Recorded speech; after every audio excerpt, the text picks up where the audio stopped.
ସ୍ୱର୍ଣ୍ଣକ୍ଷେତ୍ର ଉତ୍ସବ ଉପଲକ୍ଷେ ଆୟୋଜନ କରାଯାଇଥିବା ଏକ ରାଷ୍ଟ୍ର ଏକ ନିର୍ବାଚନ ଗଣମାଧ୍ୟମ ଦୃଷ୍ଟିକୋଣ ପରିଲିଖିତ ଉପରେ ଏକ ଆଲୋଚନା ଚକ୍ର ଅନୁଷ୍ଠିତ ହୋଇଛି।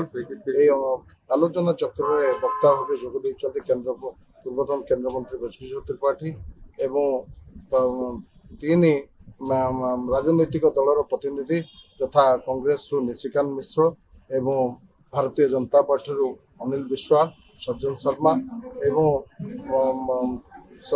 ଗଣମାଧ୍ୟମ ପ୍ରତିନିଧି ହିସାବରେ ମୃଣାଲ ଚାଟାର୍ଜୀ ଏବଂ ରାଜାରାମ ଶତପଥୀ ପ୍ରମୁଖ ଏହି ଆଲୋଚନା ଚକ୍ରରେ ଭାଗ ନେଇଛନ୍ତି। ଆମର ମୁଖ୍ୟ ଉଦ୍ଦେଶ୍ୟ ହେଉଛି ଏକ ରାଷ୍ଟ୍ର ଏକ ନିର୍ବାଚନ ଉପରେ ଗଣମାଧ୍ୟମର ଦୃଷ୍ଟିକୋଣ। ଗଣମାଧ୍ୟମ କ'ଣ ଦେଖୁଛି ଏକ ରାଷ୍ଟ୍ର ଏକ ନିର୍ବାଚନରେ, ସେହି ପରିପ୍ରେକ୍ଷୀରେ ଆଜିର ଏହି ଆଲୋଚନା ଚକ୍ର ଏବଂ ଏହା ସହିତ ଆମେ ଆମର ସମ୍ବାଦପତ୍ର ତଥ୍ୟ ସ୍ୱର୍ଣ୍ଣକ୍ଷେତ୍ର ଉତ୍ସବ ଅନୁଷ୍ଠିତ ହେଉଛି। ଏହି ସମ୍ବାଦପତ୍ର ପୁରୀରୁ 2 ବର୍ଷ ତଳେ ବା 3 ବର୍ଷ ତଳେ ପରିପ୍ରକାଶ ପାଇଥିଲା ଏବଂ ଆଜି ଏହାର ତୃତୀୟ ବର୍ଷ ପୂର୍ତ୍ତି ଉପଲକ୍ଷେ ଆମେ ଆଜିର ଏହି କାର୍ଯ୍ୟକ୍ରମ କରିଛୁ।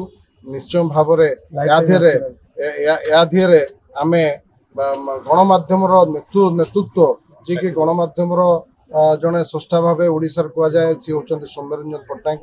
ତାଙ୍କୁ ଆଜି ଆମେ ଏହି ମଞ୍ଚରେ ଜୀବନବ୍ୟାପୀ ସଂଘର୍ଷ ଜୀବନବ୍ୟାପୀ ସାଧନା ସମ୍ମାନ ଆମେ ପ୍ରଦାନ କରିବାକୁ ଯାଉଛୁ ଏବଂ ଏହା ସହିତ ଆମର ଅତିଥି ଭାବରେ ଆଜି ଯୋଗ ଦେଉଛନ୍ତି ମାନ୍ୟବର ସାଂସଦ ଡକ୍ଟର ସମ୍ବିତ ପାତ୍ର, ସୁଭାଶିଷ କୁଣ୍ଟିଆ ଏବଂ ପୂର୍ବତନ ବିଧାୟକ ଜୟନ୍ତ କୁମାର ଷଡ଼ଙ୍ଗୀ, ଓଡ଼ିଆ ବିଶ୍ୱବିଦ୍ୟାଳୟର କୁଳପତି ଡକ୍ଟର ସବିତା ପ୍ରଧାନ ଏବଂ ସଂସ୍କୃତ ବିଶ୍ୱବିଦ୍ୟାଳୟର ନିର୍ଦ୍ଦେଶକ ପ୍ରଫେସର ବନମାଳୀ ବିଶ୍ୱାଳ ମହୋଦୟ।